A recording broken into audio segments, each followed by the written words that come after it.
Have you ever felt in the quiet of your mind that no matter what you do, nothing seems to settle? That ache, the one you hide from the world, lurks beneath every choice, every effort to control, to fix, to force life into your expectations. What if I told you that this restlessness is not because life is failing you, but because you are resisting it? That deep inside, a subtle war rages. The you who wants to hold on, and the life that wants to flow freely. Imagine a river trapped by walls struggling to move, spilling over in frustration. Now imagine that same river when the walls dissolve, not gone but simply softened, allowing the water to find its path. The flow does not fight. It adapts, curves, nourishes everything it touches. You are that river. And yet so often we cling, we grasp, we tighten our fists, thinking control is safety. Surrender is not giving up. It is the courage to face your internal storms without resisting, to feel the weight of fear, desire, and uncertainty, and let it move through you instead of blocking the current of your life. Ask yourself quietly, what if the very struggles that feel like enemies are actually invitations? Invitations to release, to soften, to allow life to teach you how to move effortlessly, even when chaos surrounds you. Breathe deeply. Notice the tension in your chest, the unspoken anxieties threading through your thoughts. With each exhale, imagine loosening that grip, not with force, but with understanding. Each inhale is a reminder. Life wants to flow. You do not have to make it happen. In the next few minutes, we will explore how deep surrender can dissolve the unseen barriers you carry, how it can reveal the hidden strength in letting go, and why the peace you seek is not outside, but flowing silently within. Think about the moments in your life when you've tried to hold on too tightly, holding on to a person, a plan, a vision of how life should be. In those moments, did you feel the weight pressing down, heavier than it should have been? That weight is not life itself. It is your resistance to it. Humans are strange creatures. We believe that if we just try harder, plan better, control more, we will finally feel safe, finally feel whole. Yet the harder we clutch, the more the river of life pushes back, until exhaustion becomes our constant companion. Fear, doubt, and frustration are not enemies. They are signals, whispers from the universe urging us to release, to surrender. Consider the mind, how it loops endlessly over regrets, over what could have been, over what must happen next. Each thought is a chain, binding you to imagined futures and past wounds. And here is the paradox. You are not weak because you feel trapped. You are trapped because you refuse to let go. There is a subtle terror in surrender. To some, it sounds like giving up, but it is actually a profound courage. To surrender is to face the truth, that life is not a problem to solve, but a river to navigate. You do not need to force the current. You only need to be present in the flow. Let me take you deeper. Imagine yourself holding a stone in your hand. The longer you hold it, the more your fingers ache. Now imagine letting it fall. You do not lose strength, you gain freedom. The stone is your attachment, your fears, your ideas of control. Surrender does not mean abandoning life. It means choosing what truly matters and releasing everything else.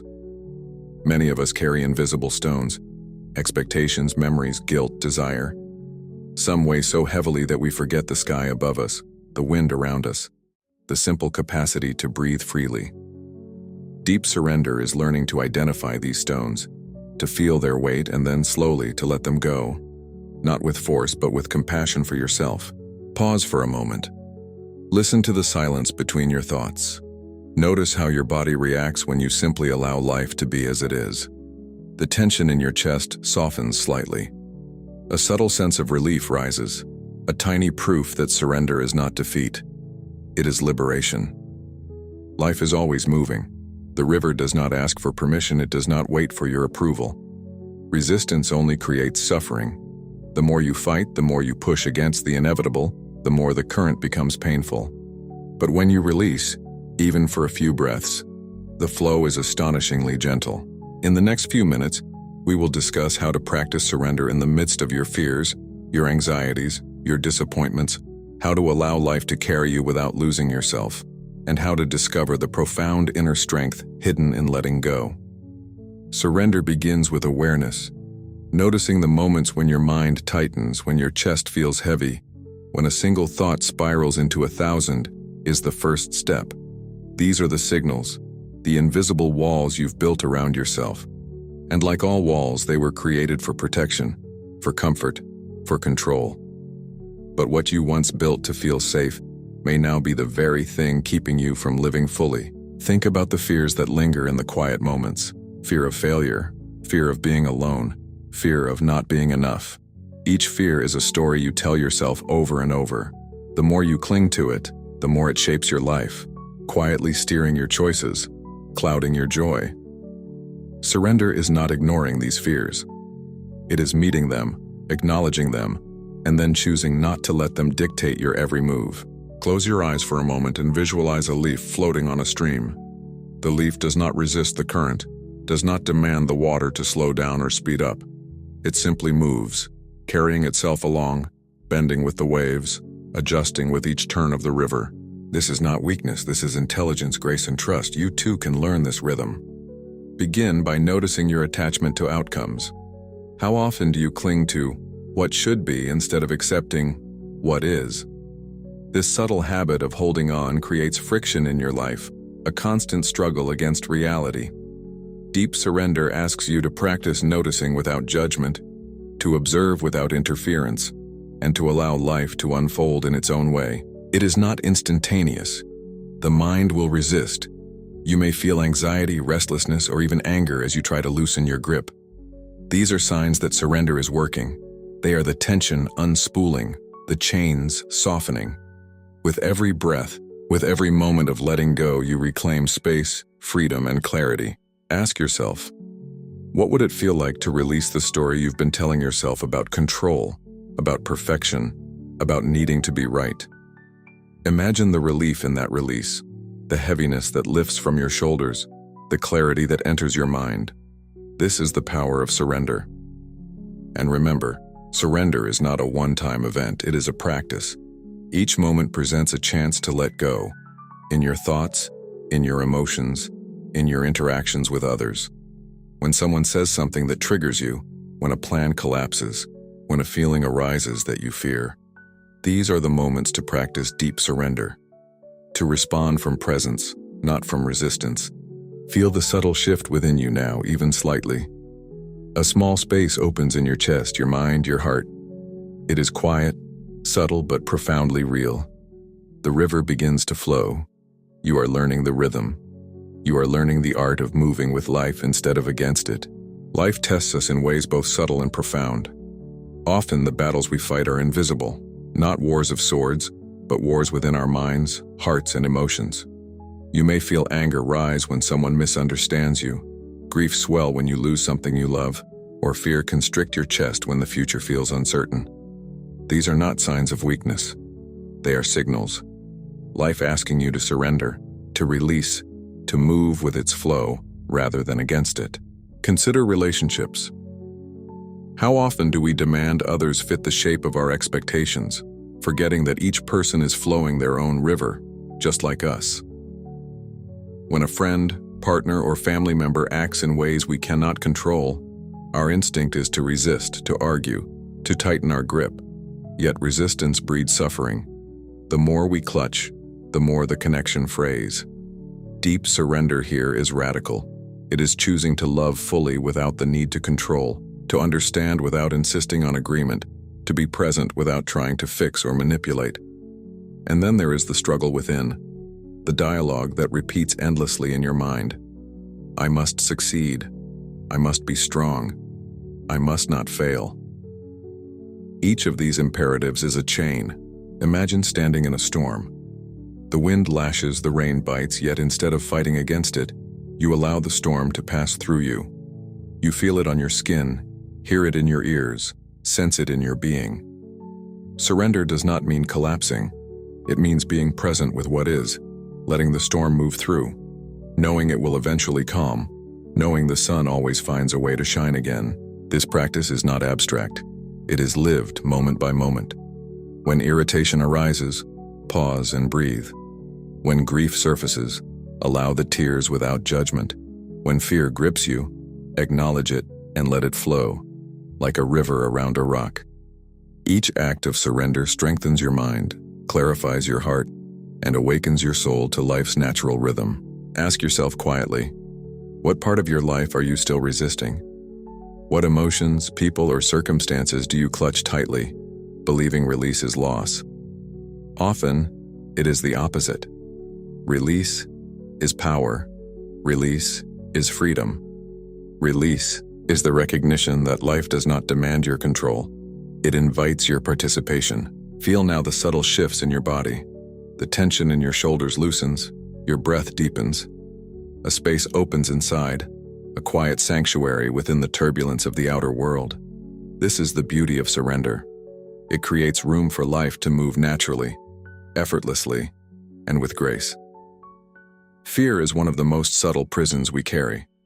It is rarely loud, yet it shapes every choice, every thought, every relationship. We fear loss, rejection, failure, even our own impermanence. And yet, as the Buddha taught, suffering is born from attachment, not from life itself, but from our insistence that life must conform to our desires, our expectations, our plans. Fear of being judged, fear of letting go. These fears are chains disguised as protectors. They tell you you must act, you must control, you must resist, and in doing so, they rob you of the flow of life. The Buddha called this clinging, upadana. Clinging to people, outcomes, ideas, even to your own identity. It is subtle yet destructive. Psychology confirms it. When we resist reality, the mind becomes tense, the body tight, and emotions spiral. Anxiety is born. Depression, restlessness, and despair often follow. Every attempt to control only strengthens the illusion that control is possible. Imagine a tight fist holding sand. The harder you squeeze, the more the sand slips away. This is your fear and desire in microcosm. You believe holding tightly will secure life, but it only drives the essence of living further away. Imagine a tight fist holding sand. The harder you squeeze, the more the sand slips away. This is your fear and desire in microcosm. You believe holding tightly will secure life, but it only drives the essence of living further away. Now, as we come to the edge of this journey, I invite you to look inward. Truly look. What have you been holding on to that weighs you down? What fears, what attachments, what illusions have silently dictated the shape of your life? Buddhism teaches that suffering arises from clinging. Psychology confirms it. The more we resist what is, the more tension, anxiety, and inner conflict we carry. And yet, within each of us lies the capacity to release, to let go, to open our hands and our hearts to life exactly as it is. Imagine life as a river once more, not chaotic, not threatening, but moving, alive, and inevitable. You cannot stop the current, you cannot predict its turns, yet you can learn to flow with it. You can feel the strength in yielding, the freedom in surrender, the profound clarity that arises when you stop trying to control the uncontrollable. Surrender is not passivity. It is not giving up. It is the highest form of courage, the courage to face your fears, to accept uncertainty, to allow life to teach you what cannot be taught by force. It is the wisdom to understand that the weight you carry is not yours to hold forever, that the river is not yours to dam. And here is where I challenge you. Pause for a moment and write in the comments one thing you are willing to surrender today. Something real, something that touches your heart, a fear, an attachment, a thought that keeps you from flowing. Share it, not for me, not for anyone else, but as an active witness to your own journey. Feel the subtle shift that comes with this awareness. Even if the change seems small, even if the current of life has not yet changed course, know that the act of noticing, the act of opening your hand, is already liberation. Each breath becomes lighter, each moment more expansive, each choice more aligned with the flow of life. As you leave this space, carry with you this truth. Peace, clarity, and freedom are not found by holding on. They are discovered when we let life move naturally through us, when we practice the art of deep surrender in every thought, every action, every relationship. If this journey spoke to you, If it stirred something deep within, I invite you to subscribe to this channel. Here we explore the flow of life, the mind, and the heart together. And before you go, take a moment to reflect and share in the comments. What is one thing in your life you will allow to flow naturally today?